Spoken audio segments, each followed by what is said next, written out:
Good afternoon, everybody. I wanted to go over the 15 stages of the narcissist and the empath relationship and how it plays out.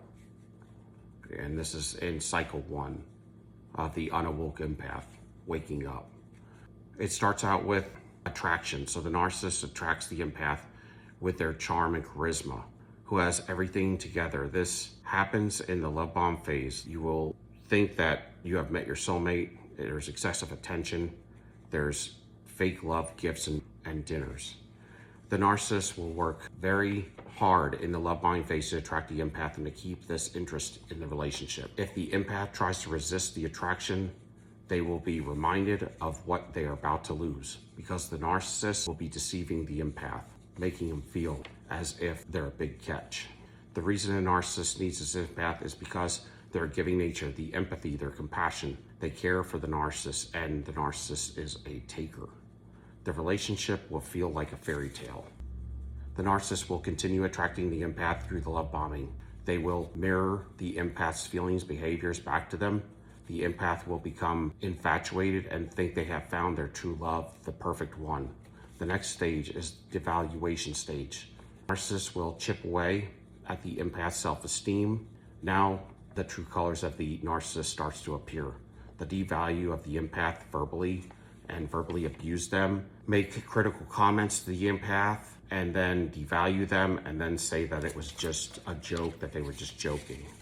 They will criticize everything the empath does. The next stage is the trauma bond. So the empath is getting confused now because the narcissist is taking their self-esteem and destroying it, they're wrecking it. The empath realizes this is no longer the relationship that they started in. It's not the same relationship. They used to feel love. They don't feel love any longer. So they will do everything to please the narcissist, to make sure that they get back into the same relationship, the relationship that it was when they first met the narcissist. Sometimes the empath will realize what's going on if they're really waking up, and they will try to end the relationship. But the narcissist will try to go back to stage 1. They'll go back to the love bombing phase to the empath to charm them and to bring them back in. The narcissist will continue playing the hot and the cold. So they may go back to phase 1 if it's not working, and they will hit them harder with the love bomb and then go into phase 2 again. So the love bombing and devaluation of the empath until they have full and total control over the empath. Okay, so they went back to phase 1 again, and they'll love bomb you again if they have to. And they know when they got you hooked and when they don't. The only way the empath can escape is the trauma bond is when they resist the love bombing. Okay, that's how they have to decide to get out of it. It's always up to the empath, really, to get out of these things and try to ignore the narcissist. The next stage is going to be the control stage, when the narcissist has the empath where they want them. The empath wants to care and to fix the narcissist, and the narcissist takes full advantage of this. The narcissist will take maximum advantage to get the empath to sacrifice themselves more and more for them. The narcissist will constantly demand attention and support from this empath, and the empath feels like they just need to please the narcissist. They think if they can love the narcissist a little bit more, the narcissist will go back to loving them like they were at the start of the relationship. What the empath does not know is that at the beginning of the relationship never existed. It was only an illusion. It was a mind game that the narcissist was playing. The empath realizes they cannot help the narcissist. They cannot fix the narcissist. It is not working. They cannot fix them with their love and their care. It's not doing anything good for the narcissist. It's not seeming to work at all. In fact, it's probably going backwards, making it worse. The empath's getting frustrated, and the empath starts to feel bad. Okay, so they get into depression. They feel stuck. They're starting to walk on eggshells. The empath is constantly tense and anxious. Then the empath starts voicing their opinion about the relationship. Okay, they try everything with no appreciation back. They feel like their emotional needs are not being met, so the empath says something about it. But the narcissist doesn't take to it very kindly. Because the narcissist isn't interested in someone who has found out who they truly are. So when the empath starts to resist the narcissist, the narcissist will have one foot out the door, ready to walk out of the relationship. They will pretend to be understanding to the empath and to listen to the empath's suggestions, but it's all a lie. It's all a game, it's fake. Next, the narcissist will tell the empath they are too sensitive, they are crazy, they are imagining things. They want the empath to think their thoughts and their feelings are wrong. The empath knows that they are highly sensitive, so they will tend to believe the narcissist. The empath's self-esteem is crushed. They question their own reality. They have been successfully gaslit by the narcissist, not telling right from wrong, no more. They tend to rely on what the narcissist is telling them. They can't figure out anything in a relationship anymore, and they start to blame themselves. They're drained of their self-confidence, and it's now your fault. It's now the empath's fault why the narcissist is the way that they are.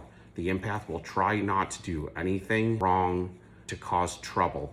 They think that they're worthless, and they're not trying to heal the narcissist anymore, because at this point in time, they think it's possible that they're the one that's causing all the troubles. So then the empath retreats now. This is the next stage, and they feel shameful. They blame themselves. They blame themselves for the narcissist's anger. Then they start to isolate themselves from friends and family. They feel guilty about the state of the relationship. They feel unworthy. They spend a lot of time alone. And now the empath tries to analyze and see what type of relationship is going on here and with their narcissist. So they're going to analyze the relationship now and, kind of see what's going on. Maybe put a little logic behind it, because they've been emotionally hijacked. So with that being said, now they realize at some point in time in the next phase that they're not the one that's being blamed for the relationship. They start to figure out the narcissist, see how the narcissist has been manipulating them, realizing they've been giving, narcissist has been taking, they've had negative reciprocity, that it's not working anymore. When the empath realizes this, they become less anxious because they know it's not them anymore. They start talking to family, friends, and people in their support system. They start to gather back around them instead of being alone.